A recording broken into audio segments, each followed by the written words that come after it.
gaming PC built for $660.88.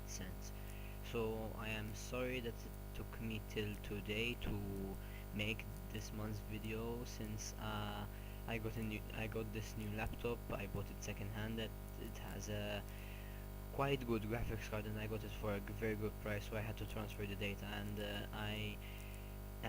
I did everything today. I didn't have chance this month, so I managed to do everything today as quick as possible, obviously as clear and best it can be, as usually I do the best I can for it to be. So let's start with the parts list. So for this build I chose the AMD Athlon X4 750K. So I saw the CPU being compared with the Intel Core i5 4670K as well, and I was quite impressed by the CPU. So here is what you get with the box. So you have the cooler, the CPU itself, paperwork, and where the CPU is held, and the case badge. So here is the photo which the person who did the comparison posted as a thumbnail, and I'm gonna be linking this video of the comparison in the description. And I'm gonna make like a little bubble pop over here during while you're seeing the video. And there was only like maybe 4 frames per second in average all games between the Core i5 and the Athlon. So the Core i5 was gaining around 4 to 5 frames per second more than the AMD Athlon. So estimately those were the values, and I was quite impressed with how much performance you can get with an $80 CPU. Obviously then Intel have their own in a way best part, but since we are on a budget, this CPU will very fit well for our build. So it also has integrated graphics. Yes, it has integrated graphics, and it is going to cost you about $80, as I said. So now for the next part in our build, it's going to be the motherboard. So I chose the MSI FM2 A75 MA E35. So I think I chose it in a bad picture. No, but this is still the correct motherboard. Yes, this is supposed to be E35, not E33. I'm sure that this is the motherboard. Okay, so it has SATA 3, USB 3 support. Here is where your AMD CPU will go, and this motherboard is um, ATX AMD. It is a micro ATX AMD motherboard, so it supports an AMD CPU. I forgot to tell you that the CPU is 3.4 gigahertz, and it can be overclocked to around, I think, like 3.9. But obviously if you're going to overclock it, you need to change the cooler. So for the motherboard, over here is the PCIe slot, so you can only use one graphics card for this motherboard, and this video is meant for single 1080p gaming. So over here we can see the six SATA ports, RAM slots, and over here where you connect your heatsink. So over here I have the rear part of the motherboard. Here you can see PS2 connector, to USB 3, not 3.0, 2.0 support, DVI, VGA, HDMI, another 2 USB 2.0 support, and SATA, no, not SATA, USB 3.0 in Ethernet, and another 2.0 USB, another pair, and your onboard sound. So over here is the external connector for the CPU power, and it's quite a good board, and it's worth the price. It's priced at around at $59.91, so let's just say it's $60. So it's worth the $60 since you have everything you need, and quite a little bit more, because I don't think you're going to use like 6 SATA ports. So next in our build, which is the graphics card, which I chose the EVGA GTX, I forgot to say NVIDIA GeForce GTX 760, which I chose not the original one which was made by NVIDIA. I chose the EVGA. So it's a very good graphics card, and it can be overclocked too. It can be overclocked as well, since it has a extra cooling style, and I really like the style of it. Over here is the rear of the graphics card. As you can see, you have a DVI-D, DVI-I, HDMI, and normal display port. And here's the graphics card from another angle. So I really like this type of design, and it's quite a good card. It's a very good card for single 1080p gaming. I don't this card won't be able to handle two monitors at 1080p. It might be able to handle them at 720p, but I think you would be stressing it out.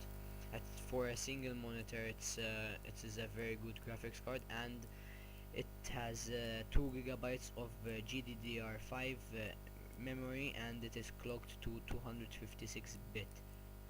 So this graphics card will cost you around $249.95. So let's just say it's $250. So next in our build is the RAM. So I chose the Corsair Vengeance Blue Series 8 gigabytes. So a pack of 2, which you will have 2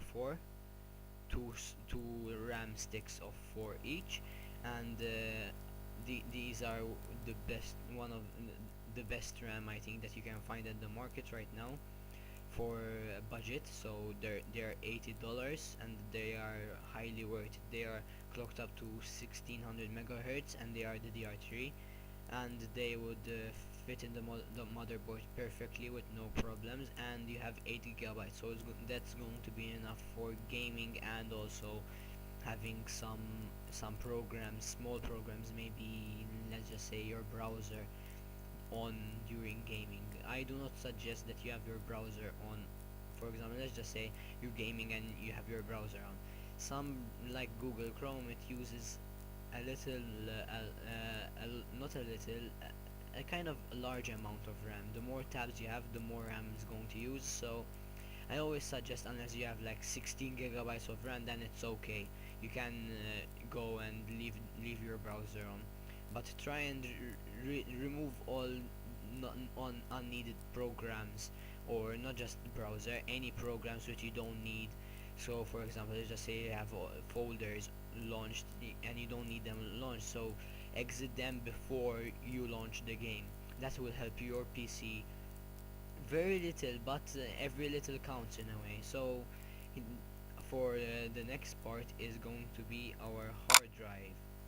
I chose of a very standard one, which is the Western Digital Caviar Black 1 terabyte hard drives. Obviously it is SATA 3 to fit with the motherboard.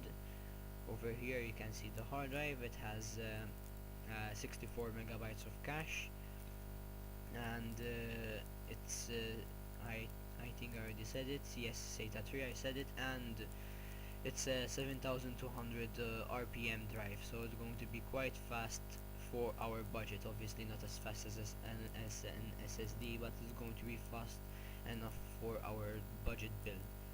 So next in our build, which is the power supply.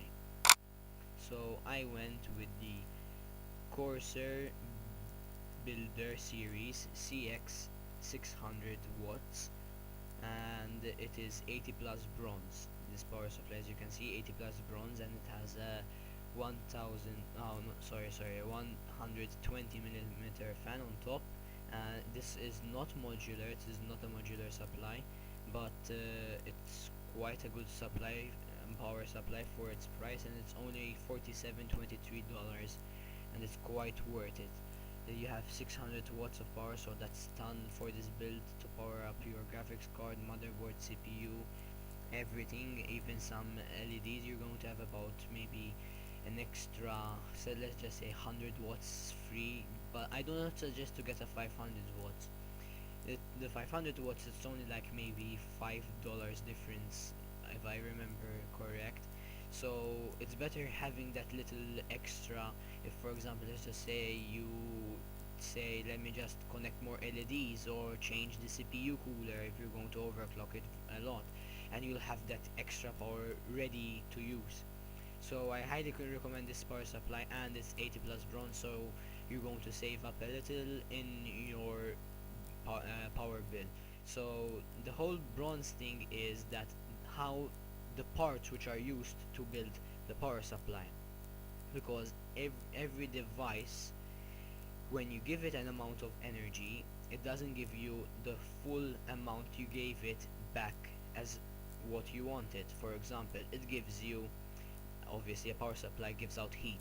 You don't really need the heat, you just need it to convert the 240 volts into 12 and 5 volts to what you're going to connect it to the motherboard, and to convert the wattage. And the bronze, the 80 plus bronze, is how much efficient it is, how much less heat it will produce, and more, it gives you more good energy in a way. So that's the whole thing about the 80 plus bronze thing. So next is going to be the case. So I chose the Cooler Master Elite 430. So I've seen this case in action, I love it a lot. It is a very good case. It has a USB 2.0 in front. I don't think it has USB 3.0, but it's a very good case. It's worth the price, and it's $47.23. Over here in front it has an 120 millimeter fan, and it's blue, and at the back over here, as we can see, it doesn't. So I chose, which I'm gonna tell you in a sec, another small fan for you to be able to connect it over there. So over here we can see it from inside, so you have plenty of room where you can put your stuff. As you can see over here, I think I have a better photo, and this is the fan over here. Yes, over at the bottom there are ventilation holes for the power supply, so you put the power supply over here. I do not recommend you put the power supply fan pointing up. It is going to do better for your graphics card. It's going to suck the graphics card's air, but it will not cool down the power supply. Instead, it's going to give it more heat. So put it upside down, the fan pointing down. So, and it has also ventilation on top, so if you want to buy an extra fan, for example, and connect it on the top, feel free. This case can handle it. Over here you can see the front fan.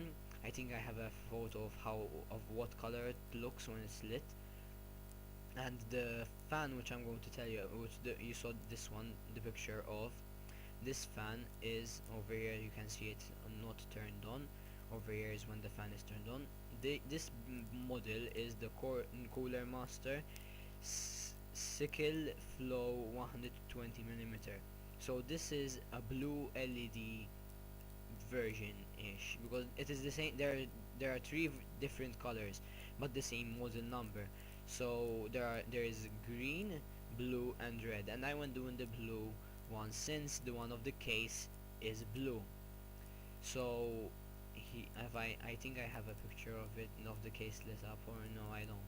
So over here there would be the case fan which comes with it lit up blue. So I went, it's basically the same color, it's exactly the same color as this, and it's just going to look better if you have blue and blue, not for example red and blue. That's what I think. If you want to get a red version, feel free and do it. So it's your choice what you're going to do.